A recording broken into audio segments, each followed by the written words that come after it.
Hello students, welcome to our channel Mathtics চ্যানেলে তোমাদের সবাইকে স্বাগতম। তোমাদের পরীক্ষা নেক্সট পরীক্ষা আছে তোমাদের ইতিহাস পরীক্ষা। যাদের ইতিহাস বিষয়টি রয়েছে তাদের জন্য আমি তোমাদের কাছে স্পেশাল ভিডিও নিয়ে এলাম। তোমাদের ইতিহাস সাজেশন আমি আগেও দিয়েছি, আজকে আরেকবার তোমাদের বলে দেবো যেগুলো তোমাদেরকে করে যেতে হবে এই এক রাতের মধ্যে, এই কয়েক ঘন্টার মধ্যে। সো তোমরা প্রস্তুতি নিয়ে নাও আর প্রশ্নগুলো আমার মুখ থেকে ভালো মতো শুনে নাও। তোমাদের আমি ইতিহাস একটা সাজেশন তোমাদের দিয়ে রেখেছি, অবশ্যই সেটা একবার ভিজিট করে নাও, কারণ বড় প্রশ্ন ক্ষেত্রে এর বাইরে কিন্তু প্রশ্ন হতে পারে না। ওকে, সো তোমাদের জন্য আজকে আসে স্পেশাল ভিডিও। তোমাদের এই প্রশ্নগুলো ভালো করে মন দিয়ে শুনে নিতে হবে। দেখো আমি তোমাদের বলছি ক বিভাগ থেকে যে প্রশ্নগুলো তোমাদের দেয়, কি কি দেয় ভালো করে শুনে নাও আমার মুখ থেকে।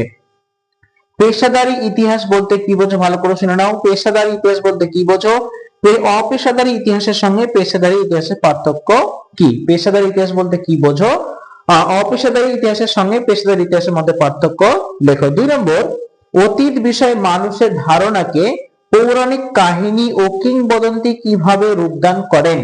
অতীত বিষয়ে মানুষের ধারণাকে পৌরাণিক কাহিনী ও কিংবদন্তি কিভাবে রূপদান করেন? 3 নম্বর, উপনিবেশবাদ বলতে কি বোঝো? সাম্রাজ্যবাদের সঙ্গে উপনিবেশবাদের সম্পর্ক আলোচনা করো। কি বললাম? উপনিবেশবাদ বলতে কি বোঝো? সাম্রাজ্যবাদের সঙ্গে উপনিবেশবাদের সম্পর্ক আলোচনা করো।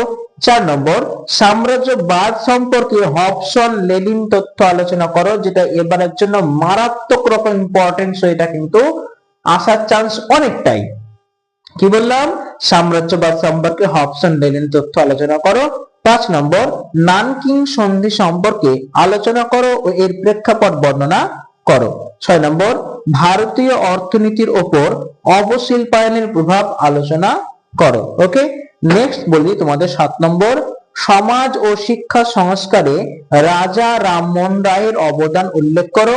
চৌঠামে পরবর্তী প্রশ্ন, চৌঠামে আন্দোলনের কারণ ও প্রভাব আলোচনা করো। সঙ্গে এইখান থেকে তোমাদের পড়ে যেতে হবে লোককথা ও মৌখিক ঐতিহ্যের সংক্ষিপ্ত বিবরণ তোমাকে দিতে হতে পারে।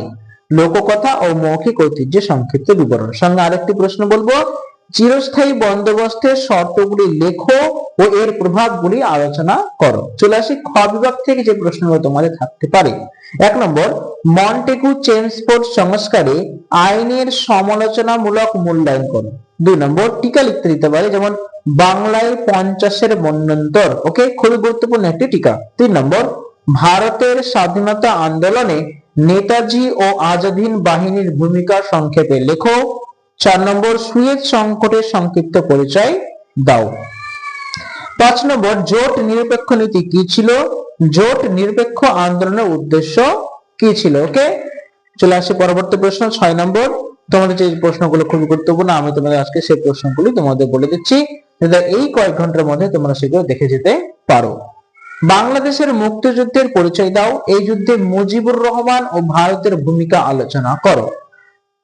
7 নম্বর, প্রথম, দ্বিতীয় ও তৃতীয় পঞ্চবার্ষিকী পরিকল্পনা সম্পর্কে লেখো। এই বিভাগ থেকে তোমাদের যে প্রশ্নগুলো একটু ভালো করে পড়ে যেতে হবে সেগুলো হচ্ছে, হোচিমিনের নেতৃত্বে ভিয়েতনামের মুক্তিযুদ্ধ আলোচনা করো। ভারত ছাড়ো আন্দোলনের ঐতিহাসিক তাৎপর্য ব্যাখ্যা করো। রাওলাট আইনের উদ্দেশ্য কি ছিল? গান্ধীজি কেন এর বিরোধিতা করেন? নেক্সট এবং আজকে শেষ প্রশ্ন, স্যার সৈয়দ আহমেদ খান ও আলিগড় আন্দোলনের অবদান আলোচনা করো। এই প্রশ্নগুলো ভালো করে দেখে যাও। এই প্রশ্নগুলো দেখে গেলে এই কনসেপ্টের মধ্যে এগুলোই তোমাদের কিন্তু পরীক্ষায় দিতে পারে এবং দিবে বইকি। শুধু তোমাদের কাছে আমার রিকোয়েস্ট থাকবে, সাজেশন থাকবে, এই প্রশ্নগুলো ভালো করে পড়ে যাও। আশা করি তোমরা কম পেয়ে যাবে। সো আজকের জন্য থ্যাংক ইউ। তোমাদের পরবর্তী ভিডিওতে আমি তোমাদের পরবর্তী সাজেশন নিয়ে আসবো। আমাদের সঙ্গে থেকো, ভালো লাগলে অবশ্যই শেয়ার এবং সাবস্ক্রাইব করে দেবে। Thank you.